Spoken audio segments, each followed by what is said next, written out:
देसी भक्ति ज्ञान चैनल किसी भी प्रकार के अंधविश्वास को समर्थन नहीं करता है। देसी भक्ति ज्ञान चैनल का उद्देश्य सिर्फ और सिर्फ आपको यूट्यूब पर हो रही ठगी से अवगत कराना है। हमारे इस चैनल पर आपको भक्तवाद से जुड़ी हुई वीडियोस मिलती रहेंगी, पर हम किसी प्रकार की देव सवारियों की वीडियोस को समर्थन नहीं करते हैं, ना ही पैसों से ली हुई और की हुई भक्ति और भक्ताई को समर्थन करते हैं।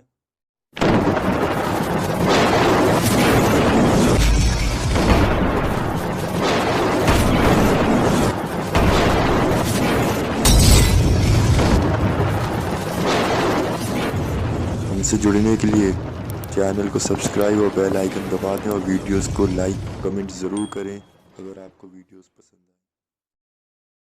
राम राम जी सभी बड़े भाई छोटे भाई गुरुजनों को चैनल स्पेशल। आज हम देसी भक्ति ज्ञान चैनल की तरफ से आप सभी के लिए लेकर आए हैं माता फूला की कथा। तो कथा शुरू करते हैं। पहले तो मैं आप सभी को ये बता देना चाहता हूँ कि पहली कथा जो इनकी थी वह हम भक्तवाल ज्ञान चैनल पर लेके आए थे और बहुत से हमारे भाइयों ने उसको समर्थन भी किया था।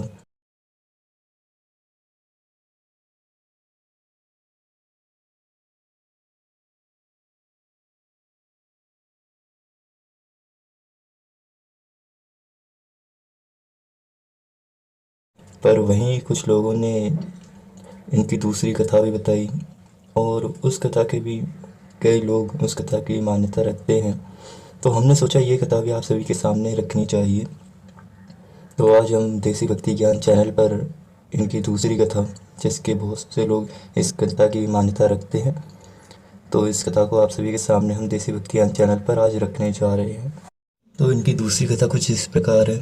जैसा कि आप सभी को पता है, माता फूला वाल्मीकि समाज से है और जैसे कि आप सभी को पता ही होगा, वाल्मीकि समाज में आज भी यूपी के कई क्षेत्रों में वाल्मीकि समाज में सुअर पाले जाते हैं। पर वक्त के साथ ये सब बहुत ही कम देखने मिलता है। लोगों का रहन सहन, खान पीन सब कुछ बदल चुका है आज के वक्त में।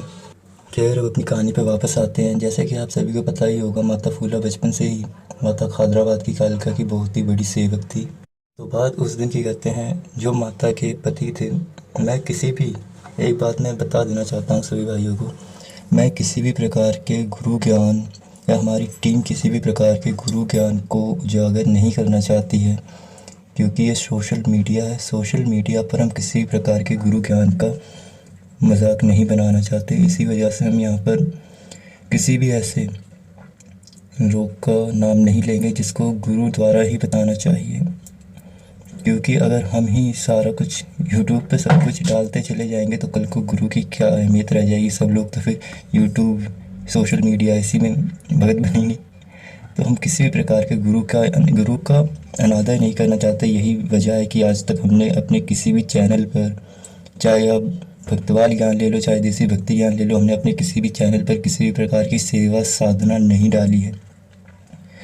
सेवा तो एक प्रकार से चल जाती है क्योंकि वह भक्ति की बात होती है, पर साधना हम किसी भी प्रकार की नहीं डालते, क्योंकि पहली बात यह गुरु द्वारा देनी चाहिए।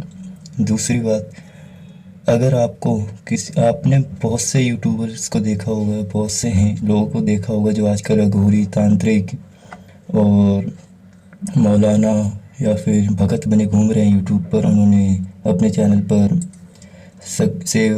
साधनाएं वगैरह डाल रखी हैं, पर उनसे अगर किसी भी व्यक्ति को कोई नुकसान होता है तो वह यही कह देते हैं सीधा कि हमें कोई मतलब ही नहीं है, हम बहुत दूर रह रहे हैं, हमें क्या करें, ये वो फलाना ढिमकाना। ठीक है भाई, तो फिर हम किसी भी प्रकार की सेवा साधना नहीं डाल रहे हैं। गुरु मर्यादा को ध्यान में रखते हुए और हम हर गुप्त ज्ञान को ध्यान में रखते हुए किसी भी प्रकार के गुप्त ज्ञान, गुरु ज्ञान का यहाँ पर उजागर नहीं करेंगे। सिर्फ वही चीज़ें हम उजागर करेंगे जिन्हें हमें लगता है कि कहानियाँ जो होती हैं वो आपके सामने आनी चाहिए, पर किसी भी प्रकार का जो ज्ञान होता है जिसे सिर्फ गुरु द्वारा देना चाहिए वह हम नहीं डाल रहे हैं। तो वापस अपनी कहानी पर लौटते हैं। तो कहानी कुछ इस प्रकार चलती है कि माता के जो पति होते हैं उन्हें ठाकुर मारते हैं। इसकी यह वजह होती है कि जो सुअर होते हैं माता के जो घर में पाले जाते हैं वह ठाकुरों के खेत में चले जाते हैं। तो इस वजह से ठाकुर माता के पति को मारते हैं और जब यह खबर माता को लगती है तब माता सोवर में लेटी होती हैं अपने बेटे को लेकर, और उसके बाद माता वहाँ से जाती हैं, खेतों की तरफ बढ़ती हैं अपने दोनों बेटों को लेकर। उनके बेटों का नाम मैं बता देना चाहता हूँ क्योंकि वह उनके फ़ोटो वगैरह मतलब बहुत जगह देखा जाता है। तो उनके बेटों का नाम है रमजू और सुंदर। तो जब माता खेतों की तरफ बढ़ती हैं तो उनके साथ उनके दोनों बेटे भी होते हैं, रमजू सुंदर। पर वहीं ठाकुर एक स्त्री देखकर भी उनकी मर्यादा न करते हुए भी उन पे हमला कर देते हैं।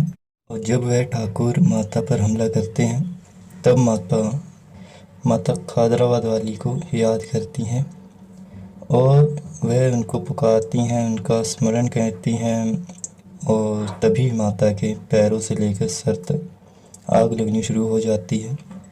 और जब माता को आग लगनी शुरू होती है तो माता का पूरा परिवार, उनकी सास, उनके ससुर और उनके पति भी उसी आग में कूद जाते हैं।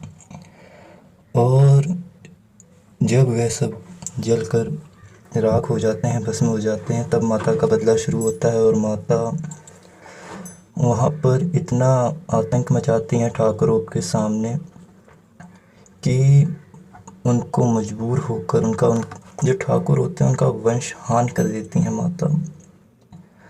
उनके वंश में कोई दिया जलाने वाला भी नहीं बचता है और ठाकुरों को मजबूर होकर माता के आगे झुकना पड़ता है, माता का भोग प्रसाद लगाना पड़ता है। तो जैसा कि मैंने अपनी हर कहानी में कहा है, माता का ये उपकार है, माता खादराबाद वाली का ये उपकार है हम वाल्मीकियों पर, कि माता ने हम पर इतनी कृपा की। हमारे समाज में किसी को देवी का दर्जा मिला, माता खादराबाद वाली का ये उपकार है। और माता की यही लीला थी कि अगर माता यह नहीं करती तो आज शायद माता फूला हमारी ऐसे देवी नहीं होती। तो यह माता की लीला ही थी कि माता और भी तरीक़ों से बचा सकती थी, पर उन्होंने उनको देवी का दर्जा दिया और दिलवाया समाज में। तो आज की कहानी यहीं समाप्त करते हैं। और मैं अभी एक विनती करना चाहूँगा हाथ जोड़कर अपने सभी यूट्यूबर भाइयों से, जो भी यूट्यूब पर पतवाल के बारे में वीडियो डालते हैं, कहानियाँ डालते हैं। सबसे पहले तो मैं उनसे ये प्रार्थना करना चाहूँगा कि कृपया किसी भी प्रकार के गुरु ज्ञान को उजागर ना करें, किसी भी प्रकार के गुरु ज्ञान का मजाक ना बनाएं यूट्यूब पर डालकर। हम भी कहानियाँ डालते हैं, हर प्रकार की कहानियाँ डालते हैं, पर हम किसी भी प्रकार के गुरु ज्ञान को उजागर नहीं करते यूट्यूब पर, ना ही हम ये करना चाहेंगे। क्योंकि अगर आज आप किसी भी प्रकार के गुरु ज्ञान को ऐसे सोशल मीडिया पर डाल के उसको उजागर करते हैं तो कल को गुरु का कोई भी वो नहीं रह जाएगा, सब यहीं पे यूट्यूब सोशल मीडिया पे भागा करेंगे। तो कृपया गुरु ज्ञान को ऐसे वह ना करें, उनका अपमान ना करें गुरु ज्ञान का। यह सिर्फ गुरु ज्ञान का अपमान नहीं, गुरु के ज्ञान का अपमान नहीं, गुरु का भी अपमान होता है। गुरु का अपमान मतलब हमारे इष्ट का अपमान, हमारे भगवान का अपमान, क्योंकि गुरु का दर्जा भगवान से भी ऊपर दिया गया है। तो कृपया अपने भगवान का, गुरु का, किसी भी गुरु का आप ऐसे अनादर ना करें। तो उसी के साथ मिलते हैं अगली कहानी में। जय राम जी की और हर हर वाल्मीकि, जय माता दी।